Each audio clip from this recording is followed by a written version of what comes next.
Hello guys, welcome back to കുസിമാസ് world. അപ്പോൾ ഇന്നത്തെ വീഡിയോ എന്ന് പറയുന്നത് ഇങ്ങനെ രാവിലെ ഇറങ്ങിയിട്ടാണ് ബാംഗ്ലൂർക്ക് പോകാൻ വേണ്ടിയിട്ടാണ് നമ്മൾ വന്നിട്ടുള്ളത്. ഇപ്പോൾ വെക്കേഷനൊക്കെ ആയിട്ട്. അപ്പോൾ അങ്ങനെ ഗായ്സ്, ഞാൻ സിയാറ് രണ്ട് മുക്കിൽ കിടന്ന് ഇറങ്ങണത് നമ്മുടെ അമ്മച്ചി നമ്മളോട് പറയാണ് വീഡിയോ എടുത്തു. ഞാൻ ആക്ച്വലി ഇത് ഓറ് കൊടുക്കുമ്പോഴാണ് കാണുന്നത് ഗൈസ്. രണ്ട് മൂലൊക്കെ സിയാർ സീറ്റ് ബെൽറ്റിൻ്റെ ഉള്ളിൽ കൂടെ ഒക്കെ തലട്ടിട്ടാണ് ഉറങ്ങണത്.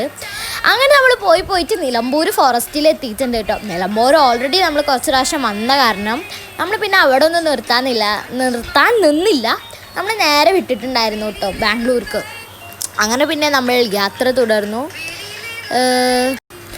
ഗായ്സ്, ഇത് പന്തല്ലൂരാണ് കേട്ടോ. അപ്പം നമ്മൾ പന്തല്ലൂരിൽ കൂടെ എത്തിയിട്ടുണ്ട്. നമ്മൾ പന്തല്ലൂർ എത്തിയിട്ടുണ്ട് ആക്ച്വലി. അങ്ങനെ പിന്നെ ഗായ്സ്, നമ്മൾ തമിഴ്നാട്ടിലേക്ക് കടക്കാൻ വേണ്ടിയിട്ട് നമ്മൾ അവർക്ക് 30 രൂപ കൊടുക്കണം. എൻട്രി ആയിട്ടാണ് നമ്മൾ 30 രൂപ കൊടുക്കേണ്ടത്. അങ്ങനെ നമ്മൾ ആ പൈസ ഒക്കെ കൊടുത്തു കേട്ടോ ഗൈസ്. 30 രൂപയാണ് നമുക്ക് അയച്ചിട്ടുണ്ടായിരുന്നത്. പിന്നെ വേഡൻ ഫാനായിട്ടുള്ള ഇന്ത്യ സിയാറിൻ്റെ വക ഒരു ആരിരോ പിടിച്ചോങ്ങൾ.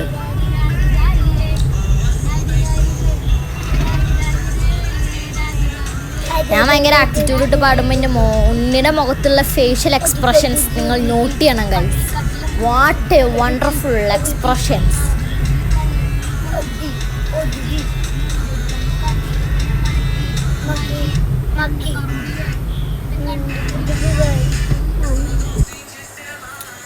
അങ്ങനെ ഗൈസ്, നമ്മൾ കുറച്ചും കൂടി യാത്ര ചെയ്യാനുള്ള കാരണം നമ്മളൊരു കടയിൽ നിർത്തിയിട്ട് കുറച്ച് മിഠായിസൊക്കെ മേടിച്ചിട്ടുണ്ടായിരുന്നു. അങ്ങനെ ഈ ചേട്ടന് സിയാറിന് ഭയങ്കര ഇഷ്ടമായി. ബിക്കോസ് ഓൻ്റെ കയ്യിലുള്ള പൈസ ഒക്കെ നോക്കിയിട്ട് സാധനങ്ങൾ മേടിക്കുന്നുണ്ടായിരുന്നുള്ളൂ. കറക്റ്റ് ഒരു കൃത്യനിഷ്ഠതയുള്ള കുട്ടിയാണ് കേട്ടോ. അങ്ങനെ പിന്നെ ഇപ്പോൾ നമ്മൾ മുതുമലൈ ടൈഗർ റിസർവിൽ നിന്ന് ബന്ദിപ്പൂർ ടൈഗർ റിസർവിലേക്ക് കടന്നിട്ടുണ്ട്. അപ്പോൾ അതാണ് ഞാൻ ഗൈസ് പറയുന്നത്.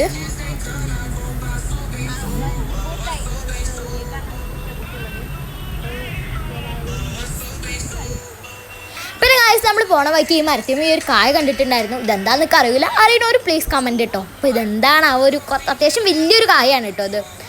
അങ്ങനെ പിന്നെ നമ്മൾ പോയിക്കൊണ്ടിരിക്കുകയാണ്. നല്ല മനോഹരമായ ക്ലൈമറ്റൊക്കെ ആയിരുന്നു. ക്ലൗഡ്സൊക്കെ കാണാൻ വേണ്ടിയിട്ട് ഭയങ്കര ബ്യൂട്ടിഫുൾ ആയിരുന്നു. പിന്നെ കണ്ടോ ഗൈസ്, തേൻ കൃഷിയാണ് കേട്ടോ ഇത്. നല്ല രസമുണ്ടായിരുന്നു. ഇത് വഴിയരികിലൊക്കെ മൊത്തം ഇങ്ങനെ തേനിൻ്റെ അട വെച്ചിട്ടുള്ളതായിരുന്നു. അപ്പോൾ ഇത് അടയിലുള്ളതാണോ കുപ്പിയിലുള്ളത് നമുക്കറിയില്ല. ഞാനും വെച്ചിക്കും ഇത് കണ്ടിട്ട് ഇങ്ങനെ അടയോടുക്കന്നെ തേൻ തിന്നാൻ തോന്നി. കാരണം നമ്മളോട് വാപ്പച്ചി പറഞ്ഞത് ഒറിജിനൽ ആവില്ല എന്ന്. അതുകൊണ്ട് പിന്നെ നമ്മൾ അവിടെ നിന്ന് കഴിച്ചില്ല. അങ്ങനെ പിന്നെ നമ്മളിതാ യാത്ര തുടർന്നു കേട്ടോ. നല്ല മനോഹരമായ കാഴ്ചകളിലൂടെ ഒക്കെ ആയിരുന്നു. പിന്നെ ഇവിടെ ഇടയ്ക്കിടയ്ക്ക് ഇങ്ങനെ സൂര്യകാന്തി ഉണ്ടായിരുന്നു കേട്ടോ. നല്ല രസമായിരുന്നു സൂര്യകാന്തി ഒക്കെ കാണാൻ വേണ്ടി. അങ്ങനെ പിന്നെ നമ്മൾ അതൊക്കെ ആസ്വദിച്ചിട്ട് നമ്മുടെ യാത്ര തുടർന്നു കേട്ടോ. അങ്ങനെ നമ്മളിതാ ഗുണ്ടൽപേട്ട് എത്തിയിട്ടുണ്ട്. അങ്ങനെ ഗായ്സ്, നമ്മൾ ഗുണ്ടൽപേട്ട് എത്തി. അപ്പോൾ സ്കൈയുടെ ബ്യൂട്ടിഫുള്ളൊക്കെ അടിപൊളിയാണ്. സ്കൈ ഒക്കെ ഭയങ്കര രസമായിരുന്നു കേട്ടോ കാണാനായിട്ട്. അപ്പോൾ ക്ലൈമറ്റ് മൊത്തത്തിൽ ഓക്കെ ക്ലൈമറ്റ് ആയിരുന്നു. അങ്ങനെ പിന്നെ നമ്മളിതാ യാത്ര ചെയ്തു. പോയിക്കൊണ്ടിരിക്കുന്നതിൻ്റെ ഇടയ്ക്ക് ഒരു മാങ്ങ കടയിൽ നിർത്തിയിട്ട് നമ്മൾ 2 ടൈപ്പ് ഓഫ് മാങ്ങ മേടിച്ചു. സിന്ദൂരും പിന്നെ എന്തോ ഒരു 6 വെച്ച് തുടങ്ങണ എന്തോ പേരാണ്. അപ്പോൾ നമ്മൾ ആ 2 മാങ്ങ മേടിച്ചിട്ടുണ്ടായിരുന്നു ഗൈസ്. അതിൽ സിന്ദൂരത്തിൻ്റെ കളർ കാണാം, നല്ല റെഡ് കളർ, നല്ല കാണാൻ എന്താ രസം. അതുപോലെയാണോ ടേസ്റ്റ് നമുക്ക് ടെസ്റ്റ് ചെയ്യണം. ഇത് കിട്ടിയ മുതൽ ഞങ്ങൾക്കിത് തിന്നാണ്ടൊരു പൊറുതില്ല.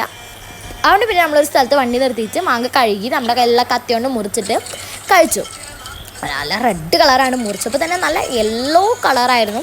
അപ്പം ഞാനാണ് ഫസ്റ്റ് ടേസ്റ്റ് ചെയ്ത് നോക്കിയത്. നല്ല മധുരമായിരുന്നു ഗൈസ്. ഇത് കാണുമ്പോൾ വോയിസ് ഓവർ എടുക്കുമ്പോൾ ഇപ്പോൾ ആക്ച്വലി കൊതിയാവേണ്ടത് തിന്നാൻ വേണ്ടിയിട്ട്. അങ്ങനെ പിന്നെ നമ്മൾ നമ്മുടെ കയ്യിലുള്ള 2 ടൈപ്പ് ഓഫ് മാങ്ങ കഴിച്ചു. സിന്ദൂരം നല്ല മധുരം ഉണ്ടായിരുന്നു, മറ്റേ മാങ്ങയും നല്ല മധുരം ഉണ്ടായിരുന്നു. കുറച്ചിങ്ങനെ ഫ്രൂട്ടിയുടെ ഒക്കെ ഒരു ടേസ്റ്റിലായിരുന്നു കേട്ടോ രണ്ടും. എനിക്ക് നല്ല ഇഷ്ടപ്പെട്ടു, എല്ലാവർക്കും നല്ല ഇഷ്ടപ്പെട്ടു.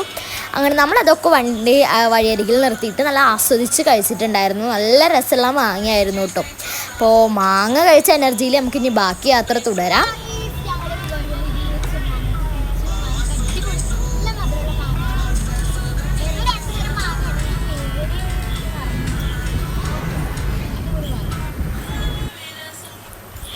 അങ്ങനെ ഗൈസ്, നമ്മൾ നഞ്ചങ്കോട് എത്തിയിട്ടുണ്ട് കേട്ടോ. നഞ്ചങ്കോടാണ് ഇപ്പോൾ നമ്മൾ എത്തിയിട്ടുള്ളത്. നമ്മളെ യാത്ര അങ്ങനെ തുടർന്നുകൊണ്ടിരിക്കുകയാണ്.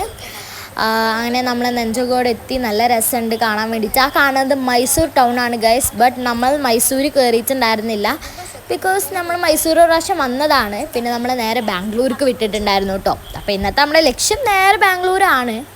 അങ്ങനെ നമ്മൾ ബാംഗ്ലൂരൊക്കെ എത്താനായപ്പോൾ ഈ ഒരു പ്രതിമ കണ്ടിട്ടുണ്ടായിരുന്നു. അപ്പോൾ ഇത് ആക്ച്വലി കംപ്ലീറ്റ് ആവാത്തൊരു പ്രതിമയാണ്. അതുകൊണ്ട് എനിക്കതെന്താണെന്ന് ആക്ച്വലി മനസ്സിലായിട്ടുണ്ടായിരുന്നില്ല. അങ്ങനെ പിന്നെ ഇതാ ഇവിടെ കുറച്ച് കോളേജൊക്കെ ഉണ്ട്, അവിടെ ഒരു കോളേജ് കണ്ടു നമ്മൾ. പിന്നെ നമ്മളിതാ യാത്ര തുടരുകയാണ്. അങ്ങനെ പിന്നെ നമ്മളിതാ ബാംഗ്ലൂർ എത്താനായിട്ടുണ്ട്.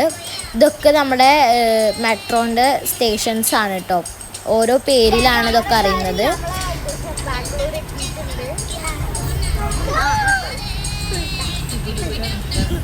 നമ്മളെ ബാംഗ്ലൂർ എത്തി. നമുക്ക് റൂം കണ്ടെടുക്കണം. റൂമല്ല, സ്റ്റേഡിയത്തിക്ക് പോകുന്നുണ്ട്.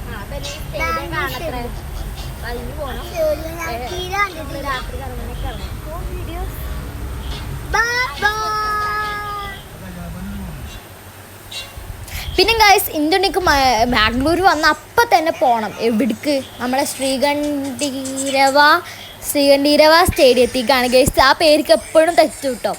അങ്ങനെ പിന്നെ നമ്മൾ ഫസ്റ്റത്തെ ഡെസ്റ്റിനേഷൻ അവിടേക്ക് വിട്ടു. പിന്നെ ഗൈസ് നമ്മൾ സ്റ്റേഡിയത്തിൽ പോയതിൻ്റെ വീഡിയോ ഡിസ്ക്രിപ്ഷനിൽ ഞാൻ കൊടുക്കാം കേട്ടോ. അങ്ങനെ പിന്നെ നമ്മൾ അവിടേക്ക് ഒന്ന് ചുറ്റി കണ്ടു. നല്ല രസമുണ്ടായിരുന്നു. നമ്മളെ സിയാറിന് ഭയങ്കര സന്തോഷമായിട്ടുണ്ടായിരുന്നു കേട്ടോ. അങ്ങനെ പിന്നെ നമ്മൾ നമ്മുടെ റൂമിലേക്ക് വിട്ടു. അങ്ങനെ പോകുന്ന വഴിക്കൊക്കെ നല്ല രസം. നൈറ്റ് വൈബ് ഇവിടെ അടിപൊളിയാണ്. എനിക്ക് ഭയങ്കരമായിട്ട് ഇഷ്ടപ്പെട്ടിട്ടുണ്ടായിരുന്നു ഗൈസ്. അടിപൊളി. പിന്നെ ഗൈസ് ഇവിടുത്തെ ട്രാഫിക്കിനെ കുറിച്ച് പറയാതിരിക്കാൻ വയ്യ. ഇവിടുത്തെ റോഡിൽ നിങ്ങൾ വണ്ടി ഓടിച്ചാൽ പിന്നെ എവിടെ നിങ്ങൾ വണ്ടി ഓടിക്കും കേട്ടോ.